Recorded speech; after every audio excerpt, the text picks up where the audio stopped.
इमरान खान आज जनता को नहीं करेंगे संबोधित। इमरान ने अपना कार्यक्रम रद्द किया। इमरान के घर पहुंचे सेना प्रमुख बाजवा और खुफिया एजेंसी ISI के महानिदेशक। सूत्रों के मुताबिक इमरान को सम्मान के साथ विदाई की तैयारी। इस्लामाबाद के सिंध हाउस में विपक्ष की बड़ी बैठक। इमरान की पार्टी के नाराज सांसद भी बैठक में मौजूद। वहीं इमरान के घर पर भी सेना के साथ बैठक। पाकिस्तान में इमरान सरकार अल्पमत में आई। मुत्तहिदा कौमी मूवमेंट ने इमरान सरकार से अलग होकर विपक्ष से हाथ मिलाया।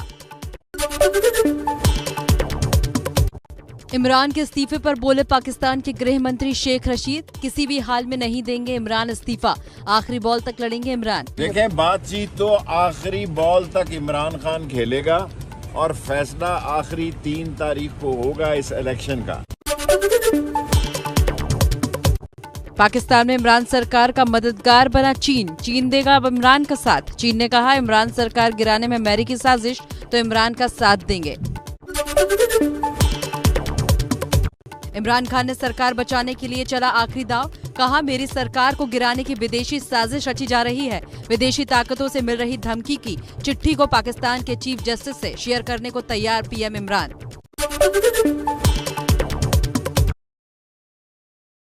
और बढ़ी, इमरान सरकार के 2 मंत्रियों ने छोड़ा इमरान का साथ। IT मंत्री अमील उल हक और कानून मंत्री फारूक नसीम ने दिया इस्तीफा। मैंने वजारत इंफॉर्मेशन टेक्नोलॉजी के ओहदे से इस्तीफा दे दिया है। यूपी में 12वीं की बोर्ड परीक्षा का अंग्रेजी का पेपर लीक। रद्द की हुई परीक्षा 13 अप्रैल को होगी।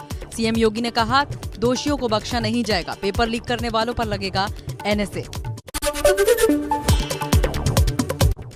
यूपी में पेपर लीक मामले में बलिया में बड़ा एक्शन। बलिया के डिस्ट्रिक्ट स्कूल इंस्पेक्टर को निलंबित करने का आदेश दिया गया। शिक्षा मंत्री गुलाब देवी ने कहा दोषियों पर होगी कार्रवाई। इसमें जो भी दोषी होगा उसके खिलाफ कार्रवाई की जाएगी, बचेगा कोई नहीं। पर्चा लीक मामले में अखिलेश यादव ने योगी सरकार पर बोला हमला। अखिलेश ने ट्विटर पर लिखा योगी सरकार की दूसरी पारी में भी पेपर लीक करवाने का व्यवसाय बदस्तूर जारी है। लोकसभा में MCD संशोधन बिल पर चर्चा। गृह मंत्री अमित शाह ने कहा गंभीरता से विचार कर दिल्ली के तीनों नगर निगमों को एक करने का बिल रखा। इस सरकार निर्णय पर पहुंची है कि फिर से एक बार ये तीनों निगमों को एक कर पूर्ववत स्थिति की जाए। लखनऊ के हजरतगंज इलाके में BSP नेता फहाद के अपार्टमेंट पर चला बुलडोजर। आरोप है कि लखनऊ विकास प्राधिकरण की जमीन पर अवैध रूप से बनाया गया है अपार्टमेंट।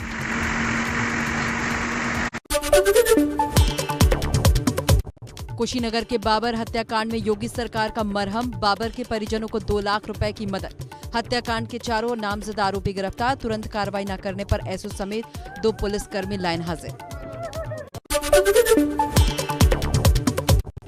कोरोना को लेकर मुख्यमंत्री योगी आदित्यनाथ ने टीम 9 के साथ की बैठक में स्वास्थ्य मंत्री ब्रजेश पाठक और टीम 9 के सभी अधिकारी रहे मौजूद। बीजेपी सांसद तेजस्वी सूर्या ने समर्थकों के साथ केजरीवाल के खिलाफ किया प्रदर्शन। तेजस्वी सूर्या को हिरासत में लिया गया। फिल्म कश्मीर फाइल्स को लेकर केजरीवाल के दिए बयान से नाराज होकर बीजेपी कर रही है प्रदर्शन। पूर्वी दिल्ली नगर निगम में सदन की बैठक में आप और बीजेपी पार्षदों में जमकर हाथापाई। कश्मीर फाइल्स पर केजरीवाल के बयान पर भड़के बीजेपी पार्षदों ने माफी की मांग की। इसके बाद हंगामा बढ़ा।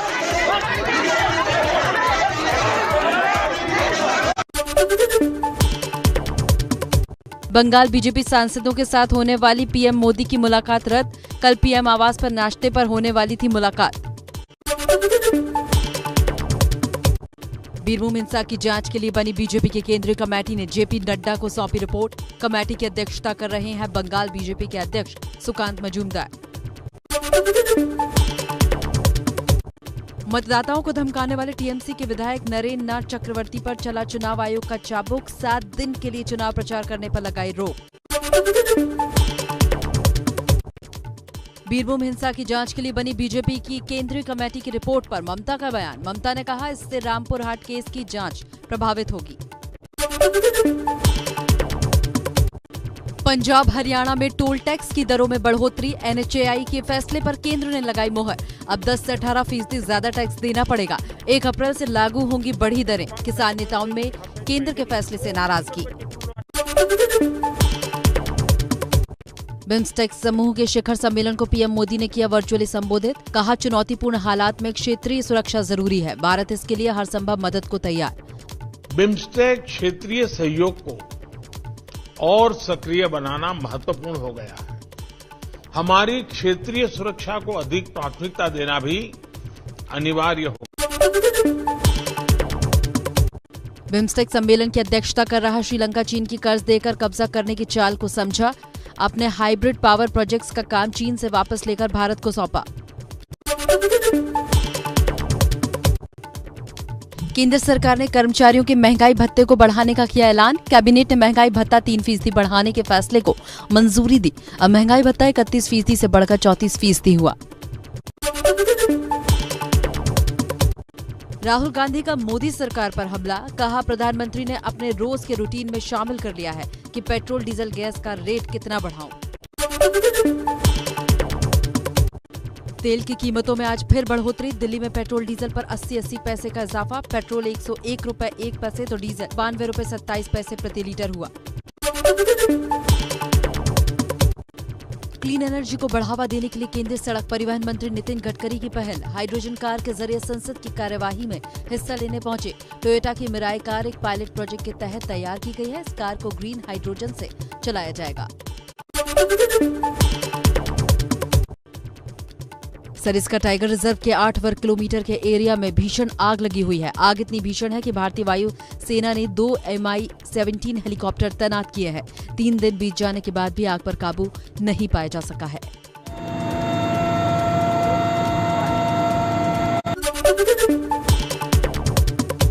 देश में मैदान से लेकर पहाड़ों तक गर्म हवाओं का सितम, मौसम विभाग ने जारी किया येलो अलर्ट, गर्मी से जल्द राहत न मिलने के आसार। देश का सबसे गर्म रहा राजस्थान का चुरू, 43 डिग्री के पार पहुंचा पारा।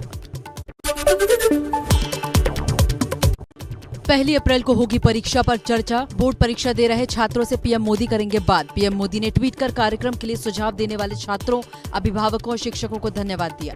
मैं यही चाहूँगा प्रधानमंत्री मोदी जी से कि इन युवक के लिए, जो स्टूडेंट हैं, उनके लिए कितनी नौकरियां हैं और कितना रोजगार मिलेगा। जैसे कि अच्छे एजुकेशन हो और अच्छे से हमारी हर फैसिलिटीज हमें मिले स्कूल में। आईआईटी कानपुर का कोरोना की चौथी लहर पर दावा, प्रोफेसर मनिंदर अग्रवाल ने कहा देश में कोरोना की चौथी लहर आने की आशंका कम, तीसरी लहर की तरह कम घातक होगी चौथी लहर। मुंबई में खुला पहला ट्रांसजेंडर कैफे, रेस्टोरेंट को चलाने वाले सभी लोग ट्रांसजेंडर कम्युनिटी के हैं। मुंबई नजरिया कैफे का स्लोगन है, नजरिया बदलेगा तो नजारा बदलेगा। दिल्ली के रोहिणी सेक्टर 24 में 2 करोड़ की लूट से हड़कंप, कार सवार व्यापारी को रोककर स्कूटी सवार बदमाशों ने ड्राइवर से चाबी छीनकर डिक्की में रखे पैसों से भरे बैग लूटे। पुलिस आरोपियों की तलाश में जुटी। दिल्ली के जनपद में तेज रफ्तार थार का कहर, सड़क किनारे चल रहे शख्स को मारी जोरदार टक्कर, थार का आरोपी चालक फरार। लखीमपुर कांड के मुख्य आरोपी आशीष मिश्रा की जमानत रद्द करने की याचिका पर सुप्रीम कोर्ट में सुनवाई टली, अब सोमवार को होगी सुनवाई। जम्मू कश्मीर में आतंक पर करारा प्रहार, श्रीनगर में सुरक्षा बलों ने लश्कर के 2 आतंकियों को किया ढेर। एनकाउंटर में 2 टेररिस्ट मारे गए, दोनों लश्कर तोवा का लोकल टेररिस्ट है, अनंतनाग डिस्ट्रिक्ट से बिलोंग करते। जम्मू कश्मीर के बारामूला में बुर्का पहने आतंकी ने सीआरपीएफ कैंप पर पेट्रोल बम से किया हमला, जवानों की मुस्तैदी से नहीं हुआ कोई नुकसान। हमले का सीसीटीवी वीडियो आया सामने, हमलावर की पहचान की गई, जल्द होगी गिरफ्तारी। बिहार के रोहतास में दिन दहाड़े हथियार के बल पर पेट्रोल पंप के मैनेजर से 15 लाख की लूट, बाइक सवार 3 लुटेरों ने घटना को दिया अंजाम। पिछले साल भी मैनेजर के साथ हुई थी 9 लाख की लूट, आरोपी फरार। दिल्ली पुलिस ने देश भर में सैकड़ों लोगों से ठगी करने वाले गिरोह का किया भंडाफोड़, 100 लोगों से ठगी करने वाले गिरोह के सभी 23 लोगों की गिरफ्तारी। एसबीआई की नेट बैंकिंग और योनो ऐप के जरिए लोगों को ठगता था गिरोह।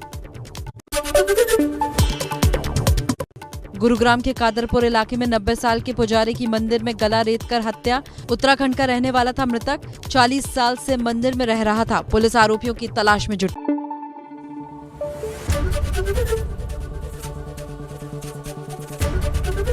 एबीपी न्यूज आपको रखे आगे।